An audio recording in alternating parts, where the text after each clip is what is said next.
बोलो राम राम राम, बोलो श्याम श्याम श्याम। श्री गणेशाय नमः। दोस्तों, भाइयों बहनों, स्वजनों, सबको तृप्ति जोशी शाह का जय श्री कृष्ण। गीता ज्ञान मंजरी नाम की चैनल में आप सबका स्वागत है।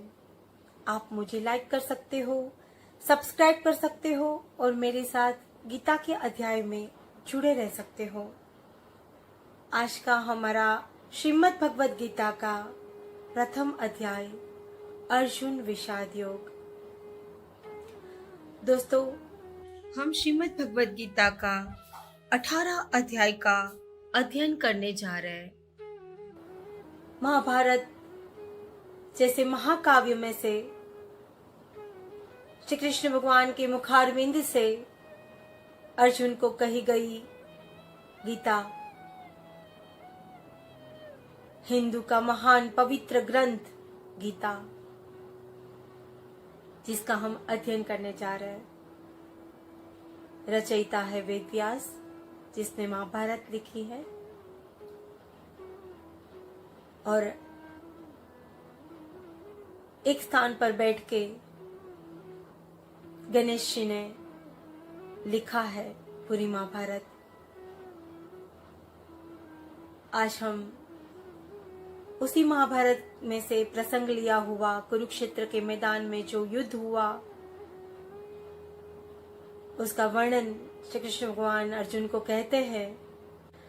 ज्ञान, भक्ति और कर्म का त्रिवेणी संगम 18 अध्याय में हमें देखने को मिलेगा।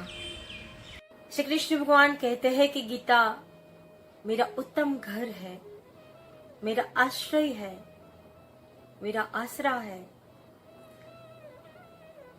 मनुष्य सुबह उठते से लेके रात सोने तक जो भी कर्म करते हैं, ये गीता में से हमें मिल जाता है उसका ज्ञान। 700 श्लोक है, 18 अध्याय है। एक एक अध्याय का एक एक एपिसोड आप लोगों के सामने प्रस्तुत करने जा रही हूँ मैं, तृप्ति जोशी शाह। श्रीमद् भगवद गीता का मुख्य 2 विषय है, सांख्य योग और कर्म योग। मन, बुद्धि और शरीर पर अंकुश करके एक सन्यासी के जैसा जीवन बिताने को सांख्य योगी कहते हैं, सन्यासी कहते हैं। जो मनुष्य संसार में रहकर भी आसक्ति रहित जीवन बिताते हैं, धर्म के लिए कर्म करते हैं, भक्ति के लिए कर्म करते हैं, भगवान के लिए कर्म करते हैं, लोगों के लिए कर्म करते हैं, वो है कर्मयोगी। कर्मण्येवाधिकारस्ते मा फलेषु कदाचन यदा यदा हि धर्मस्य ग्लानिर्भवति भारत अभ्युत्थानम् अधर्मस्य तदात्मनम सृजाम्यहम्। जब भी धर्म की हानि होती है, अधर्म की वृद्धि होती है, सन्यासियों का नाश होता है, तब मैं धर्म की स्थापना के लिए युगे युगे जन्म लेता हूँ। श्री कृष्ण भगवान अर्जुन को 18 अध्याय का ज्ञान देकर युद्ध के लिए प्रेरित करते हैं। तो हमारा प्रथम अध्याय है अर्जुन विषाद योग। धृतराष्ट्र संजय को कहते हैं कि हे संजय, मेरे पुत्र और पांडु के पुत्र की युद्ध भूमि में क्या व्यूहरचना है, वो मुझे बताइए। भगवान की कैसी लीला। अंध धृतराष्ट्र राजा है, भरतवंशी राजा है, तो उनके अनुयायी के रूप में दीर्घदृष्टा संजय दिया है। जो भी धर्म को हानि पहुंची है, जो भी दुष्कृत्य दुर्योधन और उनके अनुयायियों ने किए हैं, वो सब अंध धृतराष्ट्र महाभारत के महाकाव्य में हमने पढ़ा है, हमने देखा है, हमने अध्ययन किया है कि वो धृतराष्ट्र अंध जो भरतवंशी राजा है, वो पूरा अपने नजर समक्ष होने वाले सारे दुष्कृत्य को नजरअंदाज कर देते हैं और अपने पुत्र को ये धर्म युद्ध होने तक चुप रहते हैं। 5 पांडव और 100 कौरव के बीच में ये धर्म युद्ध, और उसके सामने कितने सारे राजा महाराजा ने, अलग अलग लोगों ने साथ दिया इस युद्ध के समय पे। श्री कृष्ण भगवान अर्जुन को सारथी के रूप में मिल गए। जहां श्री कृष्ण भगवान सारथी है, वहां जीत तो पक्की ही होनी है। तो ऐसे श्री कृष्ण भगवान जो शाम दाम दंड भेद सारी चीजों में पारंगत, वो चाहते तो ये युद्ध न होने देते, वो चाहते तो द्रौपदी का हरण न होने देते, वो चाहते तो बहुत कुछ हो सकता था। लेकिन हर एक मनुष्य को अपने कर्म के अनुसार, अपने कर्म के लिए के आधारित जीवन जीना ही पड़ता है। अगले जन्म का कर्म इस जन्म में, इस जन्म का कर्म अगले जन्म में भुगतना ही पड़ता है। धृतराष्ट्र ने संजय को कहा, तो संजय ने धृतराष्ट्र को कहा, आपके पुत्र और पांडु के पुत्र की युद्ध की पूरी तैयारी हो गई है। दुष्टधुम्न द्रुपद राजा के पुत्र ने पांडु के पुत्रों की व्यूहरचना बनाई है और आपके पुत्र ने ये सारा व्यूहरचना और युद्ध की तैयारी गुरु द्रोणाचार्य को बताते हैं। गुरु द्रोणाचार्य को कहते हैं कि हे द्रोणाचार्य, पांडु पुत्र की व्यूहरचना देखिए जो आप ही के शिष्य ऐसे दुष्टधुम्न ने बनाई है। उसके बाद अलग अलग राजा महाराजा जो पांडवों के लिए तैयार थे, उनके योद्धा बने हैं, उनके साथ देने के लिए तैयार है, उन लोगों को बताते हैं, उनकी निपुणता का कला का विवरण करते हैं। दुर्योधन द्रोणाचार्य को कहते हैं, शूरवीर सात्यकी, विराट, द्रुपद, दुष्टकेतु, चेकितान, काशीराज, पुरोजित, कुंतीभोज, शेब्य, युधाभन्यु, उत्तमोजा, अभिमन्यु और द्रौपदी के 5 महारथी, ऐसे बहुत सारे योद्धा पांडवों के पक्ष में युद्ध करने के लिए तैयार है। उसके बाद दुर्योधन द्रोणाचार्य को कहते हैं कि हे द्रोणाचार्य, हे गुरुदेव, हमारी तरफ से भी पूरी तैयारी हो गई है, आप वो भी देखिए। हमारी सेना, भीष्म पितामह की सेना को देखिए। भीष्म पितामह महारथी है, बलवान है, वरदानी है, फिर भी अपने चारों ओर से उसकी रक्षा करने के लिए आदेश देते हैं। भीष्म पितामह दुर्योधन के इस शब्द को सुनकर दिल से हर्ष करते हैं और सिंह गरज कर युद्ध की घोषणा करते हुए शंख बजाते हैं। चारों ओर से शंख बजने लगता है, ढोल, नगारा, मृदंग, शरणाई, सब वाद्य बजने लगते हैं। मानो धरती और आकाश ध्रुजने लगते हैं।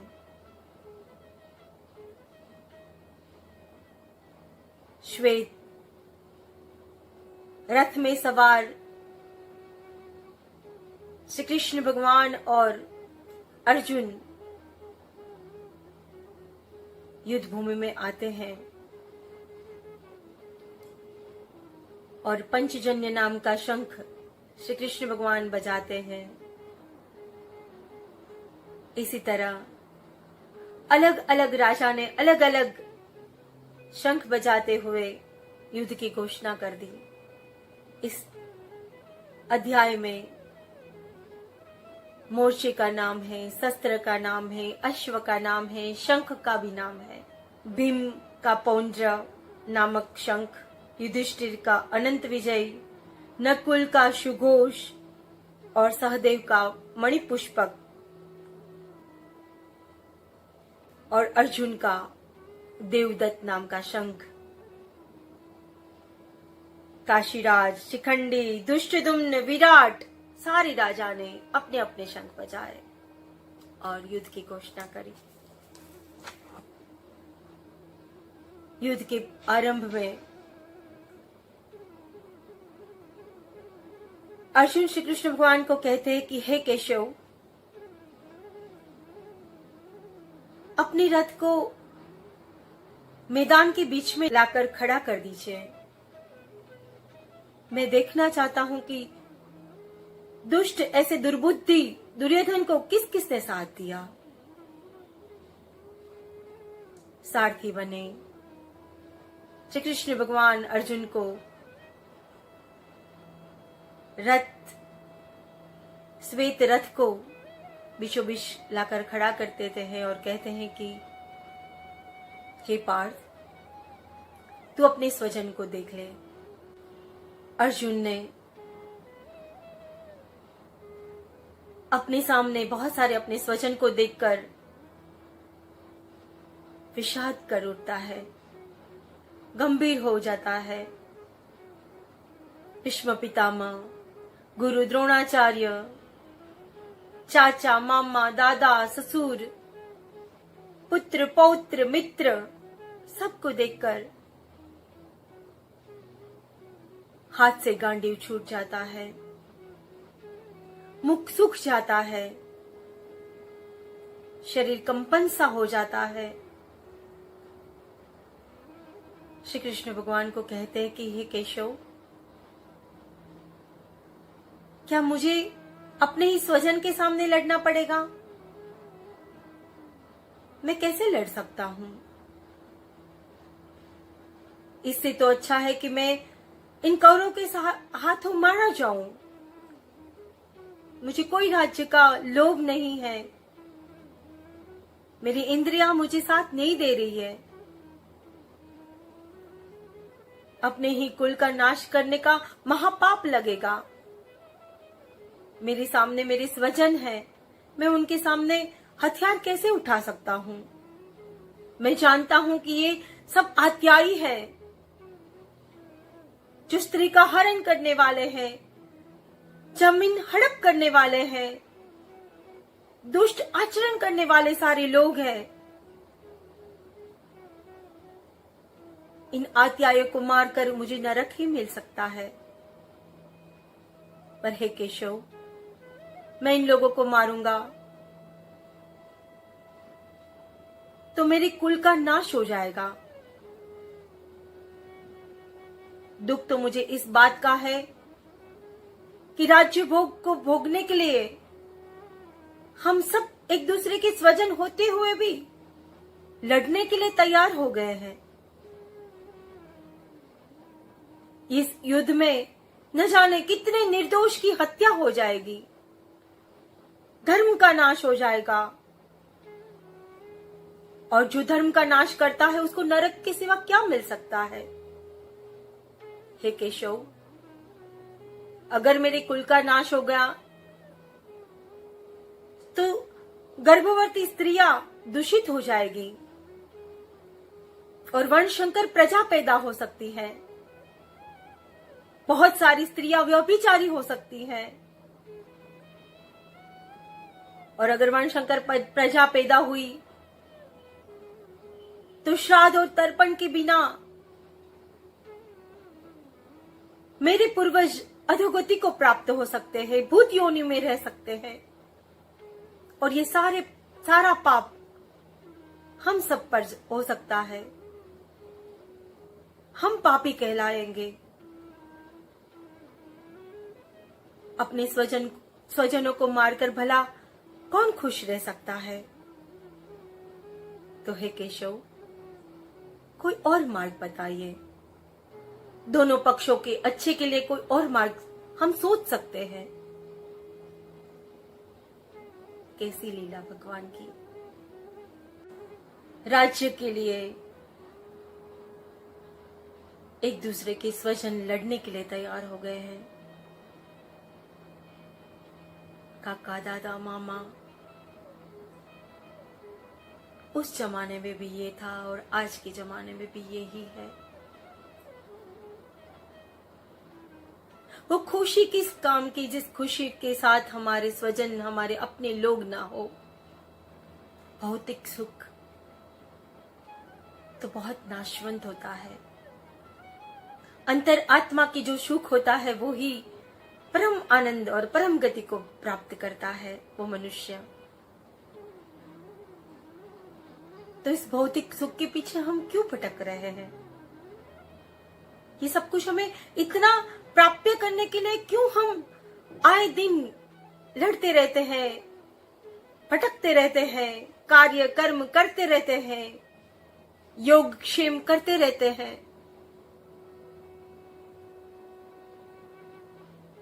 श्री कृष्ण भगवान सब जानते हो भी ये युद्ध करवा रहे हैं, धर्म युद्ध कहलाता है ये।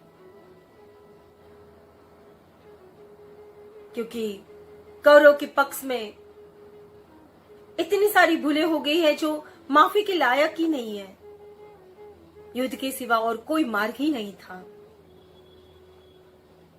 तो इस तरह से अर्जुन विषाद करता है, मैं युद्ध नहीं करूंगा ऐसा कह के रथ के पीछे बैठ जाता है, चुप हो जाता है।